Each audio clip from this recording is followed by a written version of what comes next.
So that translates about, let me see, O Lord, give my soul its devotion and purify it, for none other than you can purify it. You are its Lord, and you're in charge of its affairs.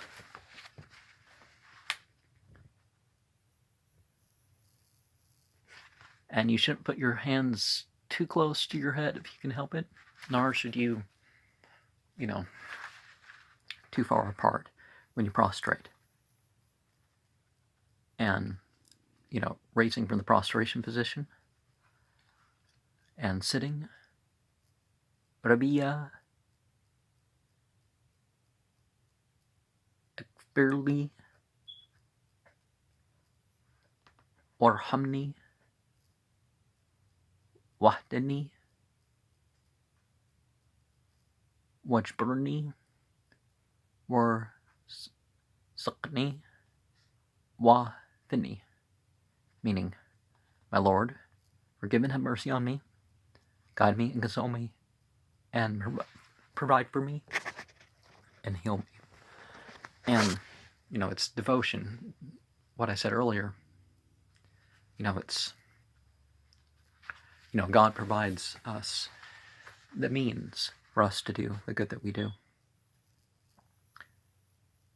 And then prostrating again, and then rising,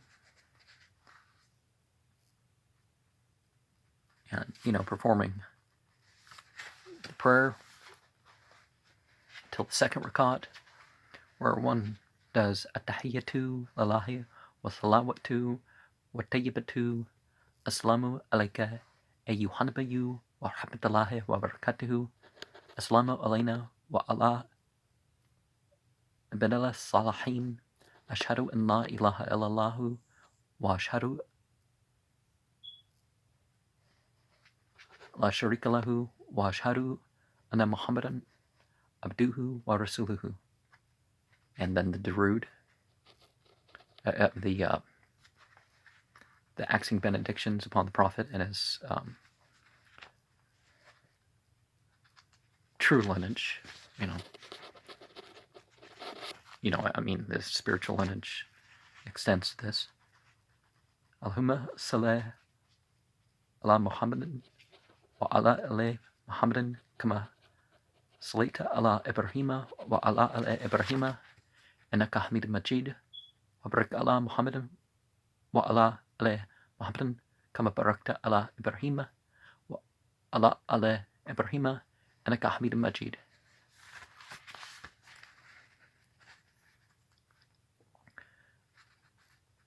So all good deeds, all goodness and all bodily actions and all worshipful deeds are for God.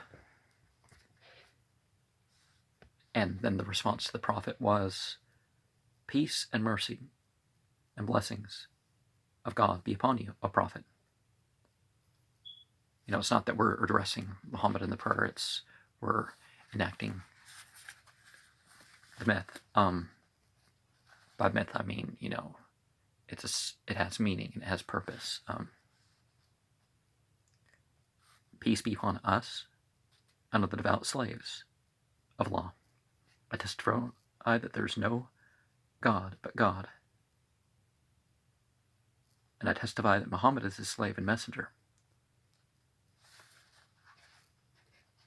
All divinity, is that the word? Yes. All divinity, bless Muhammad and his family as you blessed Abraham and his family. You were the most praised, the most glorious. All divinity, bestow your grace on Muhammad and his family as you bestowed on Abraham and his family. You are the most praised, the most glorious. And further supplications like Allahumma inni a'udhu bika min adabal jahannama wa min adabal qabr wa min fitnatil mahya wal mamate wa min fitnatil Masih Dajjal, which means all divinity, I'm seeking with you protection from the hellfire, from the torment of the grave, from the trials of lifetime and after death, from the impostor Messiah. And further supplications, particularly, there's a lot of them from the Quran. Perhaps I should do a whole program where I just go over those. And, you know, as the Quran says, Thad wal Qur'ani dhikr,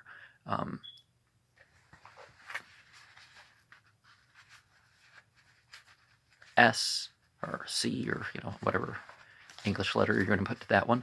Probably a C. You know, distinguish it from the scene. But this is, you know, the Quran's the chief of remembrance. So if there's something that could be said from the Quran, that's the most meritorious thing. And the prayer is closed when you say Assalamu alaikum wa rahmatullahi wa barakatuh. And, you know, the Mass, people would remember what the words were for the Mass, but in Islam, we got to know more than that, because particularly science portions, we're responsible for saying these things ourselves. Now, if we don't have it, following along with someone is sufficient, and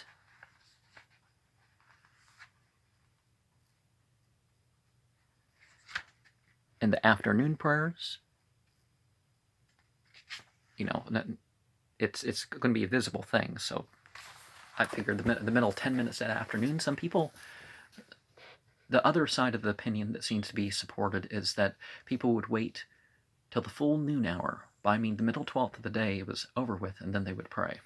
So, but at least you got that 10 minutes where the sun's at its highest, that you don't involve your, so those are medium length. And the evening prayer is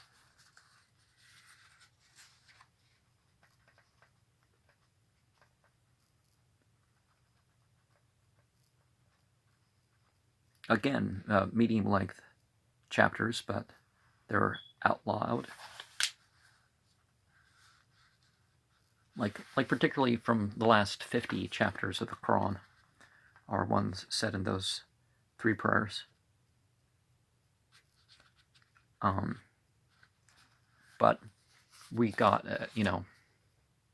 evening prayer, 3 bows in it. Dusk prayer, 4 bows in it.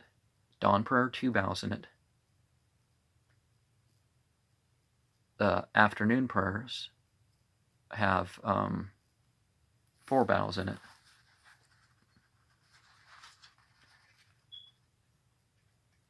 And of course, the chapters to the dusk prayer can be a bit longer, but having regard for the congregation, of course. And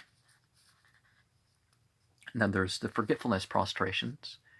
If you've stood before you can stand, or you've added something to the prayer by accident, or you forgot how many that you've done, because automatic mode is going to happen, but it's automatic mode where you're sure, automatic mode when you're not sure. And if you're not sure, or if you are sure that you've added something that you shouldn't, you've stood up, you've mostly finished transitioning into another prayer position, and that wasn't supposed to be the case. Like you're sitting, and are you supposed to, or do you get up and do more?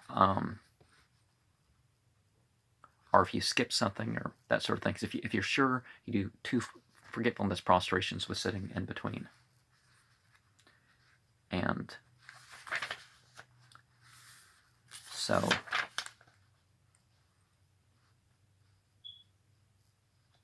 it's preferred that you carry on the consciousness of the prayer by doing extra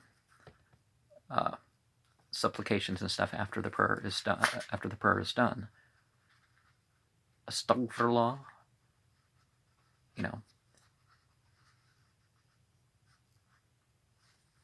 calling in God's forgiveness. And Allahumma anta salam wa minka salam tabarakta ya dal jalala wal ikram. All divinity, you're the source of peace, and from you comes peace. You're exalted are you, Lord of majesty and honor. And another recommendation is La ilaha illallahu wahdahu la sharika lahu lahul mulku wa lahul hamdu wa huwa ala kulli shay'in qadir, which means there's no God but God. He is the one. He has no partner. To him belongs sovereignty, and he's the one worthy, and he's the worthy of the praise, and has power over all things.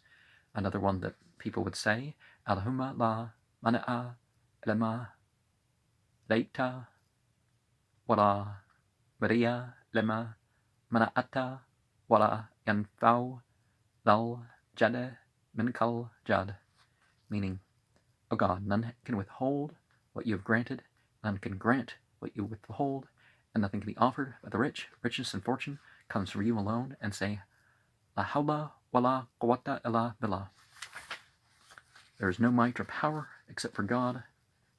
Also, a person may say, La ilaha illallahu wala na abudu illa iyahu lahu ni'amatu walahul fadlu wallahul thana al Hassan, meaning there's no God but God, and we're worshiping none other than him. To him belongs prosperity, and him belongs the favors, and him belongs the good praises. And a person may also say, La ilaha illallahu mukhlasina lahu dina walau karahal kafirun. There's no God but God, offering him sincere devotion, even though the misbelievers may attest to it. Saying such as Allahumma inna ala dhikrika wa shruk. Allahumma inna ala dhikrika wa shukrika wa husna ibadatik. All divinity, help me in remembering you, thanking you, and performing my worship to you in a perfect way. And a person continues the Subhanallah, glory be to God, 33 times, Alhamdulillah, 33 times,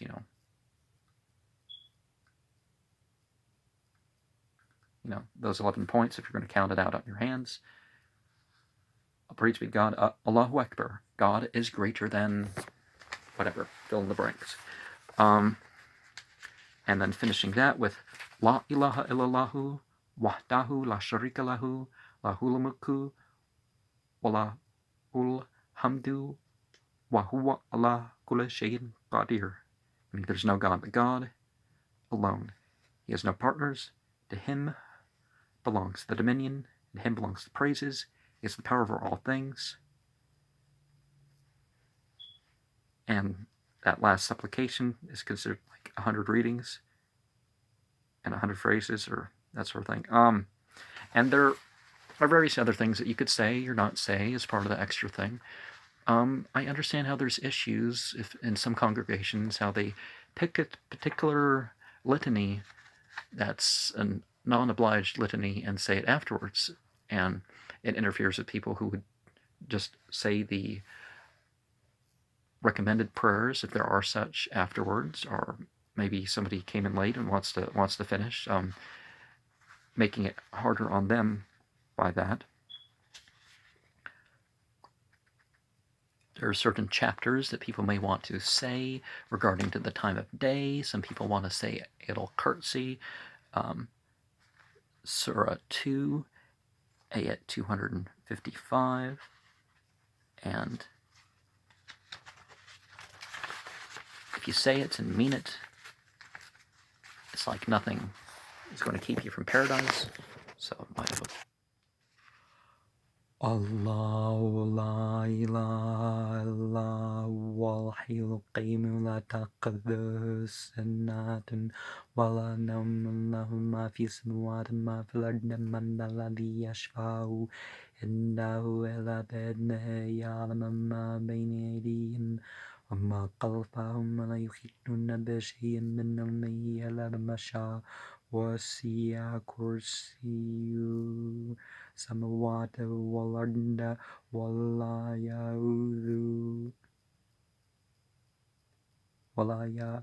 يؤوده حفظهما وهو العلي العظيم. Yeah, that it was saying more udu, so ya uduhu. Yeah, that was the right one. But God, there's no God other than He. He, not using, gender neutrals here. The living, the eternal, neither slumber nor sleep takes Him. To Him belongs whatever's in the heavens and whatever's on the earth. Who will intercede with Him but with His permission? Intercession has to be according to divine law. He knows what is in front of them and what is behind them. They will not comprehend anything of His knowledge, but what He willed. His heat encompassed the heaven and the earth. He is not hampered by their safekeeping, and He is the lofty, the sublime. And the last 3 chapters of the Quran, 3 times after the dawn prayer, the sunset prayer, and once after the early afternoon, late afternoon, and dusk prayers. And the thing about that, so the 4 rakat prayers, once. And we got to remember not to laugh during the prayer, not to, intentionally speak or, don't do anything intentionally outside the prayer, but speaking or eating or drinking or laughing or something is, not to be done in the prayer.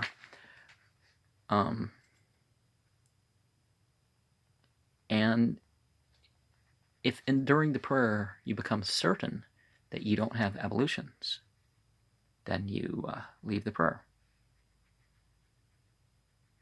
And you restart the prayer.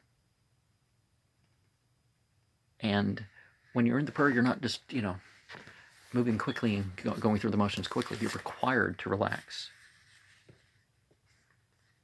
So if you're checking other stuff around the room, particularly if you outright turn, then, that's the issue. Now, as far as not completely turning, but like looking with your eyes, you avoid the looking up. It's just like the look up and left and right, and we're required to look at the place of the prostration. And it's not like to put the hands on the waist or the one of the organs, the private over the private part. Now you put your hands on your lap and that sort of thing, but by the private part is in the area you keep covered. It's just like to have your hands down there. You fold your arms over your chest. And yes, sometimes like we're, in the group, that's fine if you're. But when you're by yourself, you kind of have your hands, at a flat thing right over left, and it's just like that. You grasp the one arm with the other. You kind of, smooth movement. So you're both doing an exercise and you're both relaxing in it. And you don't enter into the prayer when you have to go to the bathroom or that there's you don't let the food go bad, and that's well, if you don't have to make such a long prayer that becomes an issue, but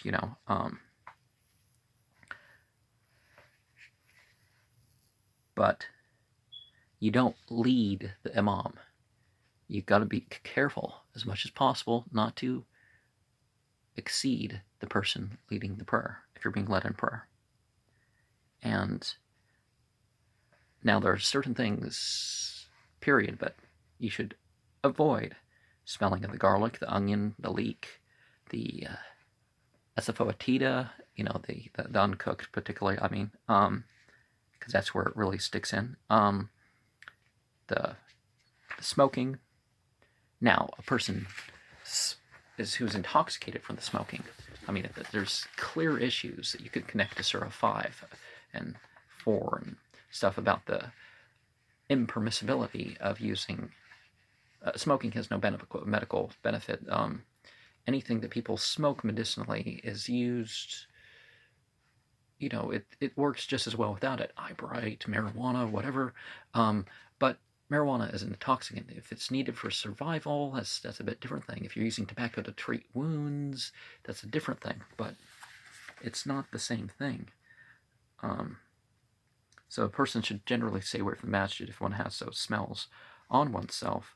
But if one's, you got the rush or whatnot from the smoking, you're supposed to let that fade off.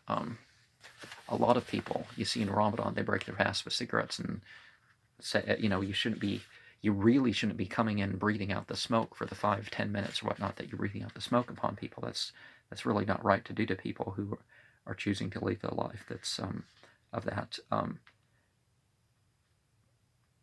And upon entering the masjid and leaving the masjid in particular, more than other places, it's recommended to do certain supplications like Bismillah, wassalatu, wassalamu, Allah, Rasulullah, Allahumma, igfirli, dhunubi, waftahli, abwaba, rahmatik, in the name of God, and the blessings and peace upon the messenger of God. All divinity, forgive me my sins, and open for me the gates of your mercy. And I'm altering these translations a little bit here, so yes, I am basing this off this, but I'm cutting things short and leaving the masjid saying something like Bismillah, wa salatu, wa salamu, ala Rasulullah, Allahumma gufirli, dhunubi, waftahli, abwaba, fadlika, meaning in the name of God, may the blessing and peace be upon the messenger of God. All divinity, forgive me my sins, and open for me the gates of your favors. Now, a person shouldn't hasten, because of course, as much as you're controlling your heart rate and your breath and all that stuff, if you're bringing something that you're going to have to fight for this prayer, and a lot of people, if you get your heart up enough, it can take the whole prayer. And so there's that gap with the feeling. It's better to be to have to repeat to not to say some of the prayer on your own than it is to say it all in the group, and your heart's rate, so your blood pressure and your heart rate and stuff is up. And it's also a reminder, as much as the principles of the prayer make their way outside, there is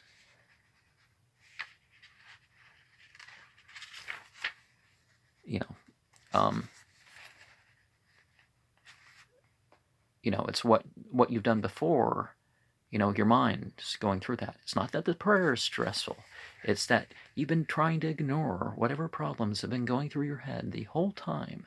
And then finally, when the prayer comes about, and this word, the prayer is upon the prophet, because we pray and he gets the legacy. When you ask benedictions, it's upon him. It's not that we're praying to the prophet or anything like that. People are going to play word games that are non-Muslims, or maybe they've maybe haven't been so clear about this, so I thought I would bring that up. And Al-Quran, Surah 2:43. وَأَقِيمُوا الصَّلَاةَ وَآتُوا الزَّكَاةَ وَارْكَعُوا sorry. وَأَقِيمُوا الصَّلَاةَ وَآتُوا الزَّكَاةَ وَارْكَعُوا مَعَ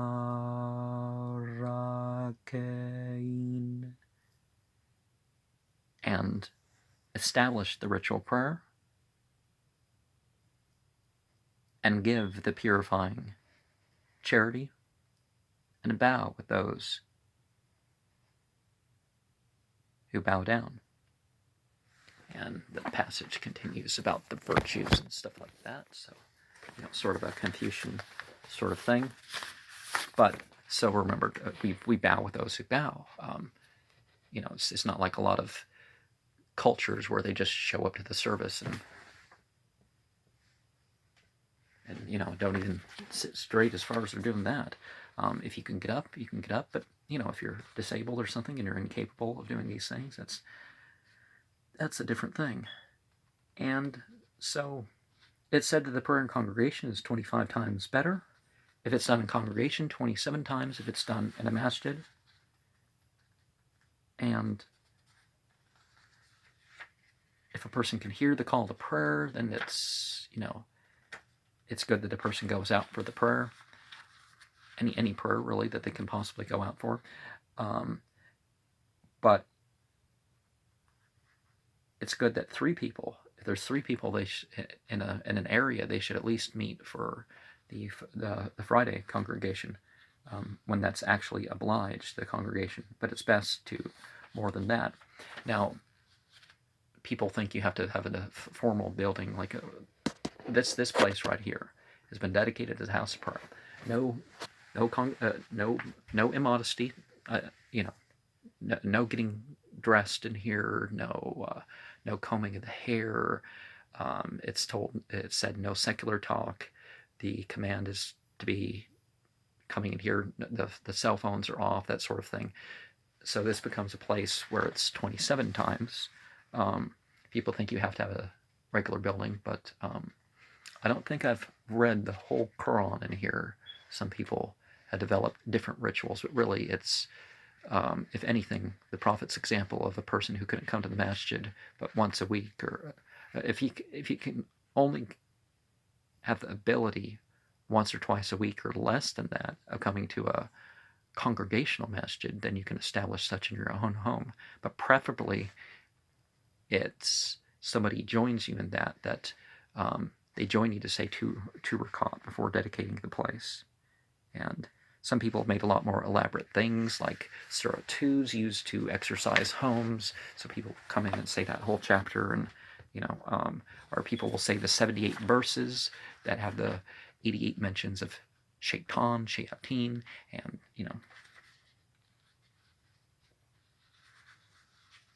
But even if there's a small congregation, we should come together. And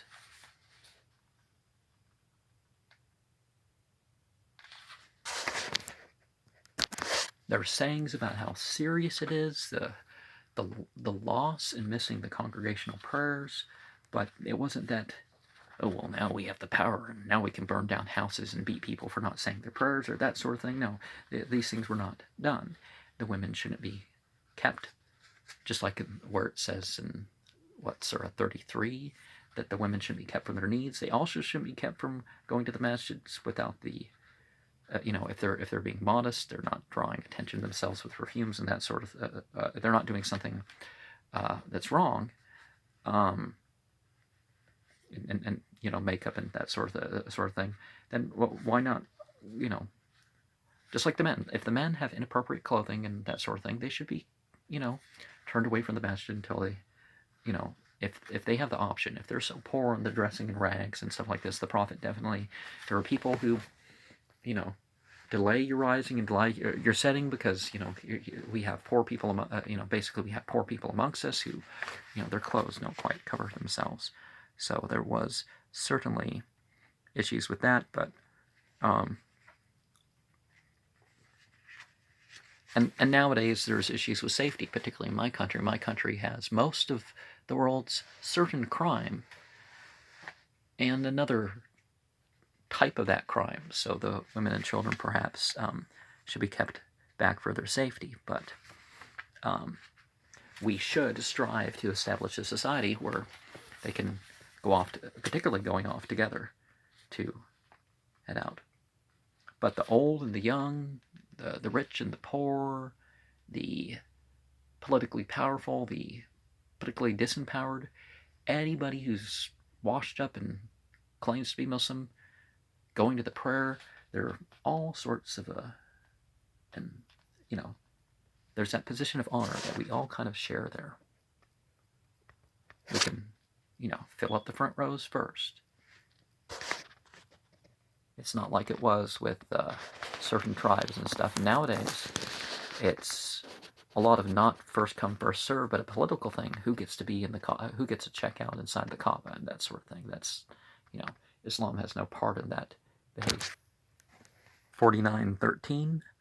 Ya ayyuhan nasu inna khalaqnakum min dhakarin wa untha wa ja'alnakum shuban wa qabaila lita'arafu inna akramakum indallahi atqakum innallaha alimun khabir. And, O humanity, truly we created you from male and female, and made you into peoples and types that you may recognize one another. Truly, the most generous of you with God is the most devout. And certainly God is knowing, aware. So in that verse, we kind of do away with the critical race theory, or that people are inherently one thing or the other. The purposes of our difference isn't that we're somehow automatically victims and perpetrators or anything else that people are trying to push on us nowadays.